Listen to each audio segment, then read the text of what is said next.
नमस्कार दोस्तों, welcome to my YouTube channel DK sir reasoning classes. मैं डीके सर ब्रजवासी आज आपके लिए लेके आया हूँ राजनीति विज्ञान से बहुत ही प्यारे छोटे छोटे क्वेश्चंस लेकर के आया हूँ तुम्हारे सामने। तो देखिए, आज हम बात करेंगे संविधान की।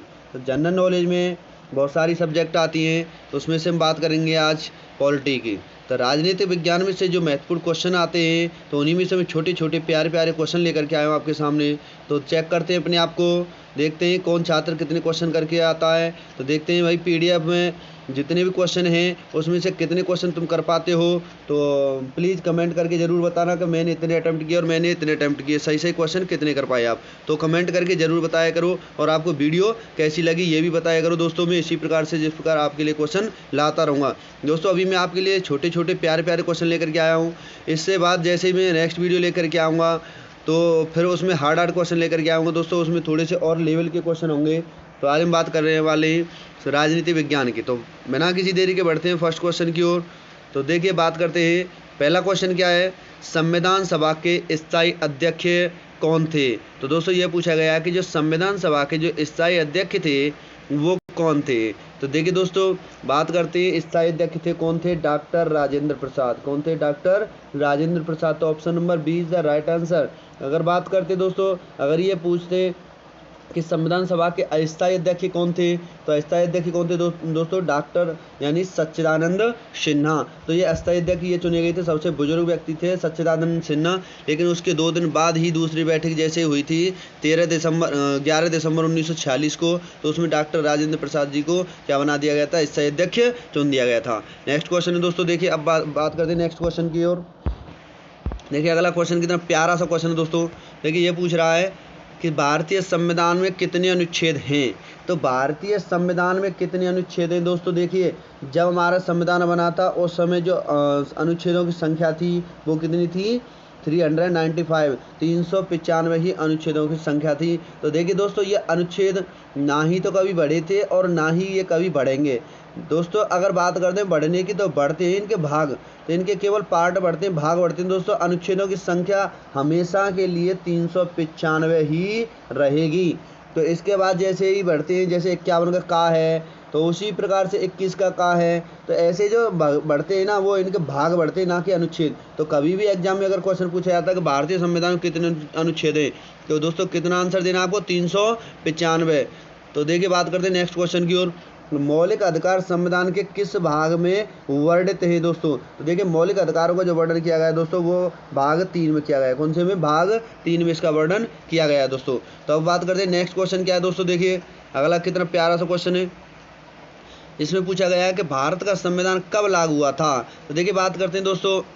भारत का जो संविधान है वो 26 जनवरी 1950 को पूरे देश में लागू कर दिया गया था। 26 जनवरी 1950 को पूरे देश में लागू कर दिया गया था और देश को गणतंत्र भी घोषित कर दिया गया था। अब बात करते हैं नेक्स्ट क्वेश्चन की ओर। देखिए, नेक्स्ट क्वेश्चन क्या है कि भारतीय संविधान की प्रस्तावना में समाजवादी और पंथ निरपेक्ष और लोकतंत्रात्मक शब्द किस संशोधन द्वारा जोड़े गए थे। तो देखिए दोस्तों, भारतीय संविधान की जो आत्मा कहा जाता है, प्रस्तावना को कहा जाता है। किसको कहा जाता है? प्रस्तावना को। तो उस प्रस्तावना में केवल एक बार ही संशोधन हुआ, केवल एक बार ही संशोधन हुआ प्रस्तावना में। तो बात करते हैं, वो जो संशोधन हुआ था उसके तहत क्या किया गया था कि उस संशोधन के तहत 3 शब्द जोड़े गए थे। कौन कौन से जोड़े गए थे? समाजवादी, पंथ निरपेक्ष और लोकतंत्र, यानी कि समाजवादी, धर्मनिरपेक्षता और पंथ निरपेक्ष। ये जो शब्द जोड़े गए थे दोस्तों, ये कौन से संशोधन के तहत जोड़े गए थे? तो 42वां संविधान संशोधन 1976 के तहत ये जोड़े गए थे तीनों शब्द, जिसे भारतीय संविधान की आत्मा कहा जाता है, प्रस्तावना को। नेक्स्ट क्वेश्चन है दोस्तों कि मूल संविधान में कितनी अनुसूचियां थी। तो मूल संविधान की बात कर रहा है कि मूल संविधान में कितनी अनुसूचियां थी दोस्तों। तो मूल संविधान की अगर बात करते हैं तो अनुसूचियों की संख्या थी 8। कितनी थी? 8। और अगर प्रेजेंट की बात करते हैं दोस्तों, तो जो अनुसूचियों की संख्या वो कितनी हो गई? 12 हो गई। कितनी हो गई है? 12 हो गई है। तो नेक्स्ट क्वेश्चन है दोस्तों, देखिए, निम्नलिखित में से कौन सा मौलिक अधिकार नहीं है। तो निम्नलिखित में से कौन सा मौलिक अधिकार नहीं? मौलिक अधिकारों की बात कर रहा है दोस्तों। तो देखिए, शोषण के विरुद्ध अधिकार है, बिल्कुल है प्रेजेंट। समानता का अधिकार है, बिल्कुल। स्वतंत्रता अधिकार, बिल्कुल स्वतंत्र रह सकते हैं आप। संपत्ति का अधिकार, बिल्कुल। देखिए, संपत्ति के अधिकार को इसको बिल्कुल हटा दिया गया है, यानी कि मौलिक अधिकारों में से संपत्ति अधिकार को हटा दिया गया है, इसको कानूनी अधिकार बना दिया गया है। नेक्स्ट क्वेश्चन क्या है दोस्तों, वर्तमान में भारतीय संविधान में कुल कितने मौलिक कर्तव्य हैं जो लागू होते समय थे। तो देखिए लागू होते समय जो थे वो ही पूछ रहा है कि यानी कि कितने थे जब लागू हुआ था, जब ये कितने थे दोस्तों। तो ये कितने थे, वर्तमान में भारतीय संविधान कुल कितने मौलिक कर्तव्य हैं जो लागू होते समय कितने थे, 10 थे, लेकिन अब एक बढ़ गया तो कितने हो गए, 11। कितने हो गए, 11। तो option number C is the right answer. Next question है, राज्य के नीति निर्देशक तत्वों को उल्लेख संविधान के किस भाग में वर्णित है। यानी कि नीति निर्देशक तत्वों का जो वर्णन किया गया है वो संविधान के यानी कि किस भाग में किया गया है दोस्तों। तो देखिए नीति निर्देशक बहुत ही ज़्यादा पूछे जाते हैं, तो इनको आपको समझना होगा अच्छी तरह से। ये चौथे भाग में पूछे जाते हैं, तो भाग 4 option number B is the right answer. तो यही आपका सही आंसर होगा। अगला क्वेश्चन क्या है दोस्तों, देखिए नेक्स्ट क्वेश्चन कितना प्यारा सा क्वेश्चन है, बहुत ही छोटे छोटे क्वेश्चन लेकर के आए दोस्तों। तो सोच लेना अगर ये भी क्वेश्चन आप नहीं कर पाए ज़्यादा से ज़्यादा तो सोच लेना कि आपकी पढ़ाई में थोड़ी सी कमी चल रही, तो उसको और बढ़ावा दिया जाना चाहिए, आपको स्टडी टाइम और दिया जाना चाहिए। अगर यदि आप 10 घंटे पढ़ाई कर रहे हैं तो उसको 14 घंटे कर दीजिए। नेक्स्ट क्वेश्चन है, वर्तमान में मौलिक अधिकार कितने। तो देखिए दोस्तों ये पूछ रहा है कि वर्तमान में जो मौलिक अधिकारों की संख्या दोस्तों कितनी रह गई है, अब 6। कितनी रह गई है, 6, क्योंकि एक हटा दिया गया है। पहले कितने थे, 7, एक हटा दिया गया तो कितने हो गए, 6। अभी बताया था मैंने तुमको, संपत्ति के अधिकारों को कानूनी अधिकार बना दिया गया है, वो मौलिक अधिकार नहीं है। अगला क्वेश्चन है, राष्ट्रपति पद रिक्त हो जाने की स्थिति में राष्ट्रपति का चुनाव कितने समय में करवाना होता है। मान के चलो कोई राष्ट्रपति है, जैसे वो इस्तीफा दे देते हैं या वो यानी कि अपना त्याग पत्र दे देते, कुछ भी है, यानी जैसे वो हट जाते हैं या उनको हटा दिया जाता है, तो उनका जो चुनाव कराने की जो समय अवधि होती है दोस्तों, कितने महीने में कराना ही होता है, 6 महीने में। कितने महीने, 6 महीने में चुनाव कराना ही होता है। तो नेक्स्ट क्वेश्चन दोस्तों देखिए, भारत के राष्ट्रपति पद को हटाया जा सकता है। तो देखिए जो भारत का जो राष्ट्रपति पद होता है उसको हटाया जा सकता है। कौन हटा सकता है दोस्तों, क्या प्रधानमंत्री जी हटा सकते हैं, बिल्कुल नहीं हटा सकते। प्रधानमंत्री जी बिल्कुल नहीं हटा सकते, लोकसभा बिल्कुल नहीं, भारत के मुख्य न्यायाधीश बिल्कुल नहीं, ये तो उनको शपथ दिलाते हैं। बात करें भारत की संसद, बिल्कुल जी हाँ, भारत की संसद द्वारा राष्ट्रपति पर महाभियोग लगाकर राष्ट्रपति को पद से हटाया जा सकता है। किस प्रकार हटाया जा सकता है दोस्तों, ये भी क्वेश्चन पूछा जाता है कि राष्ट्रपति को अपने पद से किस प्रकार हटाया जा सकता है। तो दोस्तों महाभियोग लगाकर उसको हटाया जा सकता है राष्ट्रपति को। तो नेक्स्ट क्वेश्चन है दोस्तों, नेक्स्ट क्वेश्चन की ओर बढ़ते हैं। निम्नलिखित में से किसने 2 पूर्ण अवधियों तक भारत के उपराष्ट्रपति पद का संभाला था। यानी कि जो ऐसे व्यक्ति कौन से थे जो 2 पूरी अवधियों तक भारत के उपराष्ट्रपति का जो पद था उसको संभाला था दोस्तों। तो ये थे, कौन थे दोस्तों, ये थे राधाकृष्णन। कौन थे, राधाकृष्णन, डॉक्टर एस राधाकृष्णन। ये लगातार दो बार उपराष्ट्रपति के पद पर रहे थे डॉक्टर एस राधाकृष्णन। तो नेक्स्ट पॉइंट है दोस्तों, अगला है, राष्ट्रपति राज्यसभा में कितने सदस्य मनोनीत करता है। तो देखिए दोस्तों जो राष्ट्रपति राज्यसभा में कितने सदस्य चुनते हैं, 12। कितने, 12 सदस्यों को मनोनीत करते हैं। तो नेक्स्ट क्वेश्चन दोस्तों देखिए, अगला क्वेश्चन क्या है। तो देखिए अगला क्वेश्चन पूछा, भारतीय संविधान के किस अनुच्छेद के तहत किसी राज्य में राष्ट्रपति शासन लागू किया जाता है। तो देखिए दोस्तों ये पूछ रहा है कि भारतीय संविधान के किस अनुच्छेद के तहत यानी कि जो राष्ट्रपति शासन है वो लगाया जाता है दोस्तों। तो ये लगाया जाता है 356 के तहत। कौन से के तहत, 356 के तहत राष्ट्रपति शासन लगाया जाता है। देखिए दोस्तों ये बहुत ही ज़्यादा मोस्ट इंपोर्टेंट क्वेश्चन होता है कि राष्ट्रपति शासन और बात करते हैं राष्ट्रीय आपात जो होता है, इन दोनों में अंतर होता है दोस्तों। राष्ट्रपति शासन राज्य में लगाया जाता है, राष्ट्रीय आपात पूरे देश में लगाया जाता है। तो बात करेंगे राष्ट्रपति जो शासन है अनुच्छेद 356 के तहत लगाया जाता है, 356। और बात करते हैं राष्ट्रीय जो आपात लगता है जो पूरे देश में लगता है वो दोस्तों कौन से के तहत लगता है, 352 के तहत। अब बात करेंगे, अब जैसे इसको याद कैसे करेंगे कि 352 और 356। भाई एक बात करो, यानी कि जो बड़ी चीज़ कौन सी है, राष्ट्रीय आपात होता है जो कि पूरे देश में लगता है, तो वो बड़ा होता है तो क्या होगा, मतलब वो सबसे पहले आ गया भाई, उसको वरीयता ज़्यादा दी जाएगी, यानी 352 पहले वो लगता है। और उसके बाद बात करते हैं राष्ट्रपति शासन होता है, छोटा होता है, ये राज्यों में लगता है, तो वो यानी कि बाद में आएगा, यानी 356 के तहत होगा। नेक्स्ट क्वेश्चन है, भारत के मुख्य न्यायाधीश की नियुक्ति कौन करता है। तो भारत के जो मुख्य न्यायाधीश होते हैं उनकी नियुक्ति कौन करता है दोस्तों, राष्ट्रपति जी करते हैं। कौन करते हैं, राष्ट्रपति जी करते हैं उनकी नियुक्ति। नेक्स्ट क्वेश्चन है, उपराष्ट्रपति के संबंध में निम्नलिखित में से कौन सा कथन गलत है। देखिए दोस्तों रॉन्ग पूछा गया, रॉन्ग स्टेटमेंट कौन सा है। तो बात करते हैं, पहला बात है कि पहला ऑप्शन क्या, संसद के दोनों सदनों द्वारा चुना जाता है, बिल्कुल सही है।